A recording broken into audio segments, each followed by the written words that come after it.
Assalamualaikum warahmatullahi wabarakatuh. Kami dari grup 5D dengan tema Liquids into Liquids akan memaparkan hasil dari diskusi kami. Namun sebelumnya, di sini kami akan memperkenalkan anggota dari grup 5D dulu. Yang pertama ada Hanifah Permatawinda dari kelas Indralaya B. Yang kedua ada saya sendiri, Muhammad Rafi Rahmadian dari kampus Palembang. Dan yang ketiga ada Dinda Gusti Cahya Nabila itu dari Indralaya A. Oke, jadi kita langsung masuk saja ke resume materinya. Yang pertama itu ada mixing and agitation liquids into liquids. Jadi untuk yang pertama itu tujuan proses agitasi dari sebuah cairan itu adalah untuk mengintensifikasikan proses ya. Jadi dia itu untuk bisa dibilang sebagai katalis lah ya, sebagai mempercepat proses pencampuran agar mudah melarutkan solut. Yang solut ini bisa gas, bisa cair, bisa padat. Tapi di sini kita memfokuskan ke eh, liquid solute. Lalu di sini ada dalam sebuah solvent yang berfase cair dan juga menciptakan sistem yang homogen. Jadi untuk yang sistem homogen ini maksudnya itu dari satu tangki itu seluruhnya sama dalam segi partikel dan juga dalam segi alirannya itu sama semua. Ya, jadi yang kedua itu ada pencampuran liquid menggunakan alat yang pastinya alatnya itu tangki ya untuk penampungnya itu tangki atau vessel yang dilengkapi dengan pengaduk seperti impeller. Oke, bisa kita lanjut saja. Di sini untuk yang ke poin ketiga itu impeller terdiri dari tiga jenis, yaitu propeller, pedal, dan juga turbin. Dan juga terdiri dari dua jenis aliran ya. Aliran yang pertama itu axial flow dan aliran kedua itu radial flow. Lalu di sini kita masuk ke propeller, fungsi propeller ya. Jadi di sini propeller digunakan dalam proses pencampuran cairan yang memiliki viskositas rendah. Sebenarnya untuk yang range ini viskositas rendah hingga viskositas menengah ke bawah ya, gitu. Oke, jadi untuk yang poin terakhir itu pedal atau anchor, agitator menggunakan pola radial flow pada aliran. Oke, bisa kita lanjut. Baik, di sini saya akan menjelaskan mengenai emulsification atau emulsifikasi, yaitu proses di mana suatu sistem yang terdiri dari dua cairan yang tidak bercampur, itu biasanya minyak dan air, terbentuk, di mana salah satunya terdispersi sebagai tetesan di cairan lainnya. Kemudian mekanisme dari emulsifier, yaitu menurunkan tegangan antar muka permukaan air dan minyak, serta membentuk lapisan film di permukaan fasa terdispersinya. Alat pengemulsi contohnya itu homogenizer, di mana alat ini itu mendispersikan suatu zat di dalam zat lainnya hingga tercapai kestabilan emulsi. Kemudian propeller mixer merupakan alat yang paling umum digunakan untuk pencampuran cairan, di mana alat ini terdiri dari tangki silinder yang dilengkapi dengan propeller atau blender beserta motor pemutar. Kemudian bentuk propeller, impeller, dan blendernya ini didesain sedemikian rupa untuk efektivitas pencampuran dan disesuaikan dengan viskositas dari fluida tersebut. Kemudian proses emulsi secara umumnya mencampurkan dua cairan immiscible dengan agen emulsifikasi dengan parameternya adalah droplet size yang dihasilkan. Semakin kecil droplet size yang dihasilkan, maka emulsi cairan dapat bertahan dengan sempurna. Selanjutnya,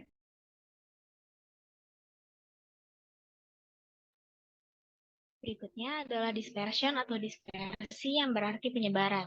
Dispersi dari suatu cairan ke cairan lain dapat diperoleh dengan melewatkan campuran ke dalam aliran turbulen melalui pipa.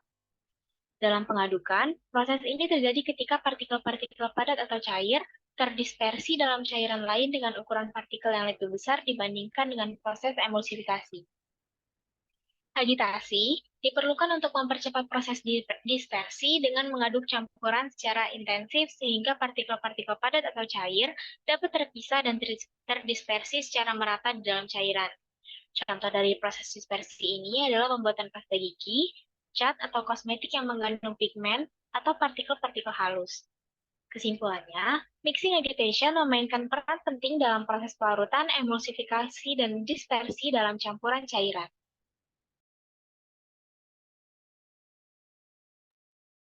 Oke, di sini kita masuk ke sumber penjelasan resume.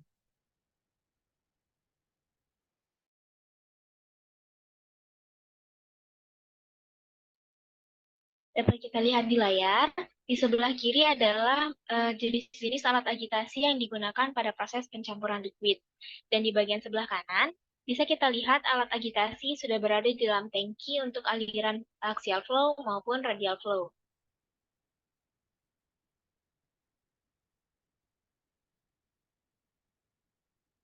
Baik, berikut ini adalah gambaran alat agitasi yang sudah berada di dalam tangki.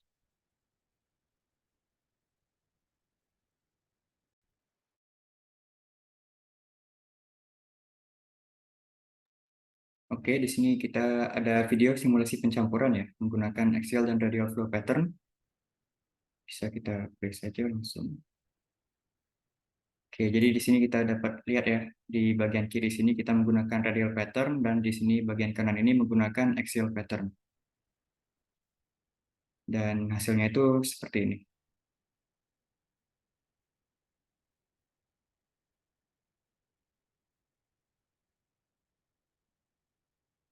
Di sini juga impellernya itu kita menggunakan tipe yang berbeda ya. Di sini kita flat, dan di sini blade-nya itu agak miring sedikit.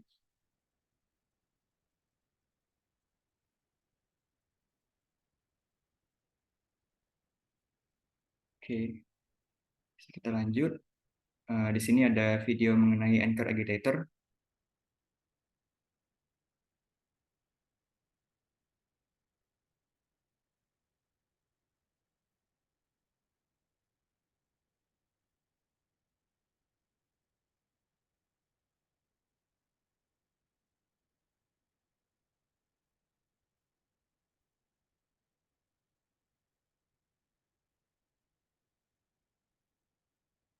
Di sini kita dapat lihat untuk yang anchor agitator ini berputarnya emang lambat begitu ya.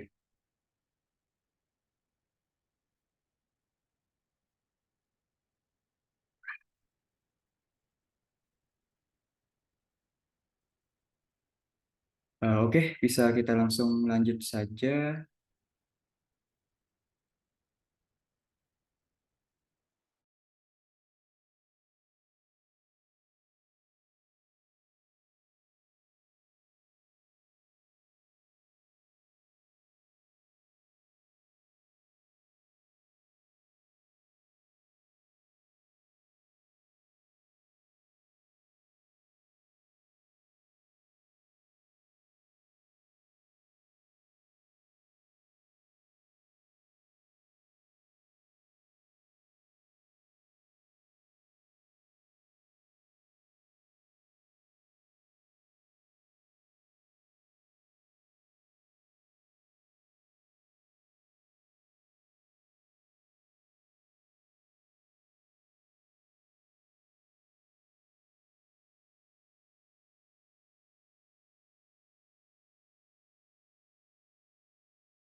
Oke, bisa lanjut. Di sini kita masuk ke studi kasus. Di sini ya, ini studi kasusnya. Ada soal, di sini sebuah pilot plant vessel dengan diameter 0,3 meter melakukan proses agitasi dengan menggunakan six blade turbine impeller dengan diameter sebesar 0,1 meter. Di sini Reynolds number-nya 10 pangkat 4, dan waktu pencampuran dari dua cairan miscible liquids adalah 15 detik. Di sini daya yang diperlukan untuk mencampurkan 1000 galon itu adalah 2 HP atau 0,4 kilowatt per meter kubik. Jadi di sini kita disuruh menentukan input daya yang diperlukan pada diameter vessel 1,8 meter, dan di sini yang kedua itu untuk waktu pencampuran pada vessel berdiameter 1,8 meter apabila daya input per unit volumenya sama seperti vessel pilot plant ya, yang diameternya 0,3 meter. Oke, jadi di sini kita langsung masuk. Nilai Reynolds-nya tadi 10 pangkat 4 itu bisa kita asumsikan turbulen, dan di sini ada rumus daya ya. Rumus dayanya itu bisa kita turunkan P1 per V1 sama dengan KT ini konstanta, dikalikan N itu rotasi kritikalnya, durasi rotasi kritikal, dikalikan diameter, dan juga dikalikan viskositas. Di sini kita langsung masukkan, ada asumsinya ya tadi ya, waktu rotasi kritikal yang kedua sama dengan waktu rotasi kritikal yang pertama. Dan asumsi yang kedua itu kecepatan proporsional terhadap diameter kubik, diameter dari vesselnya tadi ya. Jadi di sini kita dapatkan rumus P per V sama dengan C ini konstanta, dikali konstanta dari sebuah liquid ya. Tadi kan yang KT dan juga rho-nya kan properti dari liquid. Jadi di sini dikalikan N pangkat 3 dikalikan dA dan juga dikalikan viskositas. Dikalikan massa jenis ya. Oke, jadi di sini kita langsung masuk saja rumusnya. Bisa kita masukkan perbandingan rumus. Itu P2 per V2 per P1 per V1 sama dengan perbandingan dari durasi rotasi kritikalnya, itu pangkat 3, dan juga dikalikan perbandingan dari diameternya. Oke, jadi kita langsung masukkan. Di sini di sini kan N1 sama dengan N2, jadi kita bisa coret saja. Dan di sini tinggal sisa perbandingan diameternya itu pangkat 2, dan untuk diameter dari yang A2 per DA1 ini kita bisa masukkan, kita bisa asumsikan DT2 per DT1. Dari DT2 ini diameter vessel yang kedua, dan DT1 ini diameter vessel pertama. Di sini 1,8 dibagi 0,3 didapatkan 6, dan kita masukkan ke persamaan ya. Di sini 6 kuadrat menghasilkan 36 dengan satuan dimensionless. Oke, jadi di sini kita masuk ke perbandingan tadi P2 per V2 per P1 per V1 sama dengan 36. Kita substitusikan nilai P1 per V1-nya dengan 0,4 kW per meter kubik, atau bisa juga kita gunakan 2 horsepower ya. Jadi di sini hasilnya itu ada 2 interpretasi. Yang pertama itu 14,4 kW per meter kubik, atau di sini bisa kita asumsikan 72 horsepower. Oke, jadi di sini kita masuk ke yang pertanyaan yang ke B. Di sini asumsinya itu durasi rotasinya itu yang kedua itu tidak sama dengan durasi rotasi yang pertama ya. Tapi di sini dayanya itu sama. Daya dari yang 1,8 diameternya 1,8 meter dan juga daya yang 0,3 meter itu sama. Maka di sini kita dapatkan rumus N2 per N1 sama dengan perbandingan diameter pangkat 2 per 3. Di sini kita dapatkan perbandingan rumus lagi. Di sini N2 T dikalikan T2 sama dengan N1 T dikalikan T1. T ini durasi mixingnya. Jadi T2 per T1 sama dengan N2 per N1.